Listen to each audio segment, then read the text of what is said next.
तोंडाला अजिबात चव नसेल, काहीतरी असं झणझणीत चमचमीत खायचं असेल, तर ही रेसिपी एकदा तरी ट्राय करून पहा. तुम्ही कधी उकळत्या पाण्यात मिरच्या टाकून पाहिलंय का? आठवड्यातून 2 ते 3 वेळा ही रेसिपी हमखास आमच्या घरी होतेच. लहानांपासून मोठेही आवडीने खातात. कितीही आवडीच्या भाज्या असल्या तरीही ना, तोंडाला अजिबात कधी-कधी चव नसते, खायची इच्छा होत नाही.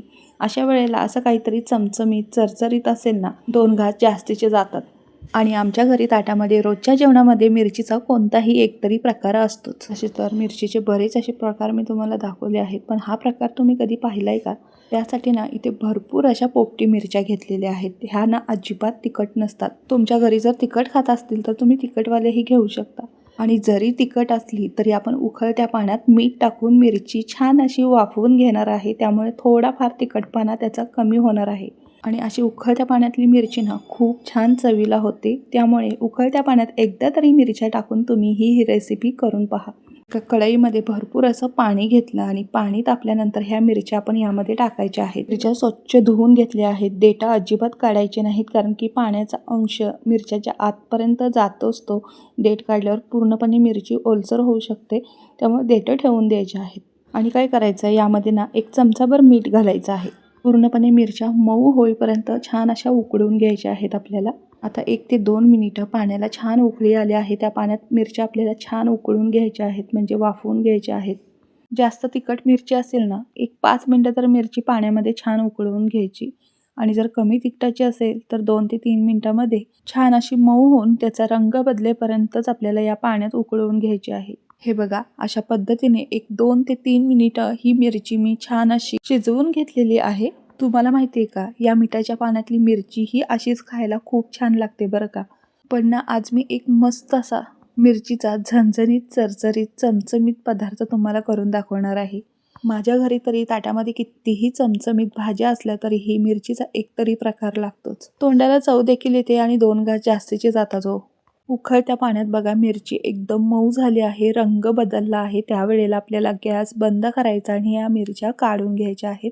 मिरचीतलं सगळं पाणी निथळून घेतलेलं आहे आणि ह्याची देठं बघा सहज हाताने अशा काढले जातात. इतकी मऊ आणि मस्त मिरची होते. तुम्ही अशीच खाऊ शकता मिठाच्या पाण्यातली मिरची.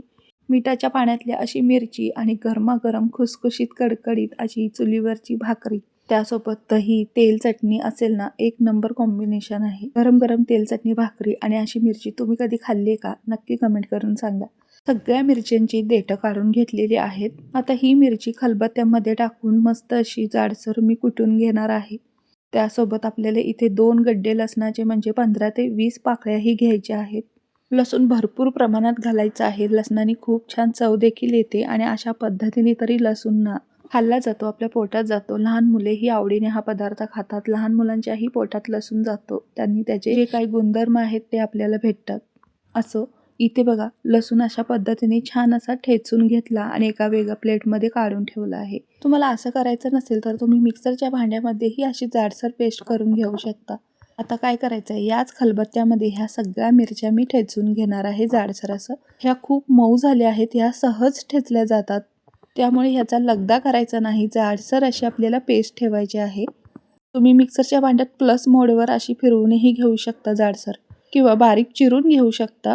रेसिपी पहा, तुम्ही इथपर्यंत आलाच असेल तर रेसिपीला एक लाईक करा. रेसिपी तुम्ही कुठून पाहताय, कोणत्या शहरातून किंवा गावातून पाहताय हे नक्की कमेंट करून सांगा. याआधी तुम्ही ही रेसिपी कधी केली आहे का? केली असेल तर ह्याची चव तर तुम्हाला माहितीच असेल. नसेल केली तर नक्की करून पहा, खूप छान रेसिपी आहे. अशा पद्धतीने सर्व मिरची मी जाडसर कुटून घेतली आहे. असं कुटून घेतलं ना, याची चव छान लागते. मिक्सरमध्ये फिरवलं की पूर्ण एकदम लगदा होऊ शकतो. त्यामुळे अशा पद्धतीनेच कुटून घ्या. मिरची एकदम मऊ झाली आहे, सहज ती बारीक होते. हे बघा, अशा पद्धतीने सगळी मिरची मी कुटून घेतलेली आहे. आता पुढे काय करायचं आहे ते मी सांगणारच आहे. त्याआधी महालक्ष्मी किचनवर तुम्ही जरी नवीन असाल, पहिल्यांदाच रेसिपी पाहत असाल तर नक्की सबस्क्राईब करा, कारण की अशा छान छान रेसिपी मी शेअर करत असते आणि त्या तुमच्यापर्यंत पोहोचाव्या, त्या तुम्ही पाहाव्या अशी माझी इच्छा आहे. तुम्ही रेसिपी पाहिली की मला खूप आनंद होतो. त्यामुळे आवर्जून सबस्क्राईब करा आणि रेसिपी पूर्ण पहा. आता काय करायचं आहे, कढईमध्ये 2 ते 3 पळी तेल घालायचं. तेल तापल्यानंतर त्यामध्ये ना 1 चमचा भरून जिरं घालायचं. जिरं छान फुलल्यानंतर आपण जो ठेचून ठेवलेला लसूण आहे ना, तो यामध्ये घालून घ्यायचा आहे आणि ना लसूण छान असा खरपूस परतवून घ्यायचा आहे. तेलामध्ये लसूण छान असा खरपूस परतवून घ्यायचा. त्यानंतर यामध्ये ना आपल्याला 1-2 चमचे बेसन टाकायचं आहे. पोहे खायचा चमचा असतो ना, त्याच चमच्याने इथे 2 चमचे बेसन टाकलेलं आहे आणि बेसनही आपल्याला छान असं तेलामध्ये 1 ते 2 मिनिटं परतवून घ्यायचं. बेसन टाकल्यानंतर ना तेलामध्ये 1-2 मिनिटं कच्चा वास जाईपर्यंत आणि बेसनाला असं तेल सुटेपर्यंत आपल्याला परतवून घ्यायचं आहे. बेसन असं खमंग कलर बदलेपर्यंत, असा फेस सुटेपर्यंत परतवून घ्यायचा. म्हणजे कसं त्या पदार्थाला त्याची चव ना खूप छान लागते. बेसनचा कच्चापणाही नाहीसा होतो. बेसन छान तेल सुटेपर्यंत परतून झाल्यानंतर यामध्ये ना आपल्याला ही आपण जी मिरची ठेचून ठेवली आहे ना ती टाकायची आहे. अशा पद्धतीने सगळी मिरची मी टाकली आहे यामध्ये आणि आता 1 ते 2 मिनिटं परत परतवून घेत आहे. मिरची तर आपण छान उकळवून घेतली आहे, ती शिजली देखील आहे. मिरचीतील आतील गाभा मस्त असा रसाळ झाला आहे आणि तो ठेचूनही घेतला होता आणि तोच असा खमंग लसणाच्या आणि बेसनाच्या फोडणीत परतवून घेतला. मिरचीचा थोडाफार कच्चेपणा जाईपर्यंत छान असा परतवून घेतला आणि त्यामध्ये मीठ चवीनुसार घातलं आणि एक सिक्रेट मसाला घालायचा आहे शेवटी आपल्याला ह्याची चव अजून अप्रतिम होण्यासाठी. त्याआधी आपल्याला मिरची ते 1 मिनिटभर छान परतवून घ्यायचं तेल सुटेपर्यंत. मिरची मऊ झाली असल्यामुळे कढईला असं चिकटलं जातं. जाडबुडाचीच कढई घेतली आहे. जसं आपण परतत राहू ना तसं हे चिकटणंही बंद होणार आहे. कारण आपण मंद आचेवर जेवढी मिरची व्यवस्थित परतवून घेऊ ना तसं ते सुटत राहतं. कारण त्यामध्ये आपण बेसनही घातलं होतं. मिरचीतला कच्चेपणा आणि ओलसरपणा पूर्णपणे निघून जाऊन त्यामध्ये ना तेल सुटू लागतं. म्हणूनच आपल्याला मंद आचेवर 1 मिनिटभर छान असं परतवून घ्यायचं आहे. हे बघा 1 मिनिटभर परतवून झाल्यावर ह्याचा कच्चेपणा गेल्यानंतर पूर्ण तेल सुटलं आहे याला. आणि याच वेळेला इथे आपल्याला 1 चमचा भरून आमचूर पावडर घालायची आहे. आधी तर हे खूप छान झालं आहे आणि यामध्ये जर आमचूर पावडर घातली ना ह्याची चव ना अप्रतिम लागते. तर मंडळी आज मी तुम्हाला एक वेगळ्या पद्धतीने उकळत्या पाण्यात मिरच्या टाकून चमचमीत, झणझणीत, चरचरीत असा तोंडाला चव आणणारा, भाजीचीही गरज न भासणारा मिरचीचा एक छान पदार्थ करून दाखवला आहे. आता याचं नाव तुम्हीच ठेवायचं आहे. मला कमेंट करून नक्की सांगा. त्याचबरोबर हा पदार्थ जास्तीत जास्त दिवस टिकतो. पाहुण्यांसाठी नवीन काहीतरी किंवा प्रवासामध्ये घेऊन जाऊ शकता. मुलांच्या टिफिनसाठीही तुम्ही करून ठेवू शकता. मुलंही आवडीने खातील चपाती भाकरीसोबत दिलात ना. म्हणून इथे पोपटी मिरची वापरायची आहे. ती अजिबात तिखट नसते. कसं आहे मुलं तिखट खात नाहीत. मुलांसाठी करत असाल तर पोपटी मिरचीचीच अशी मिरची करून पहा.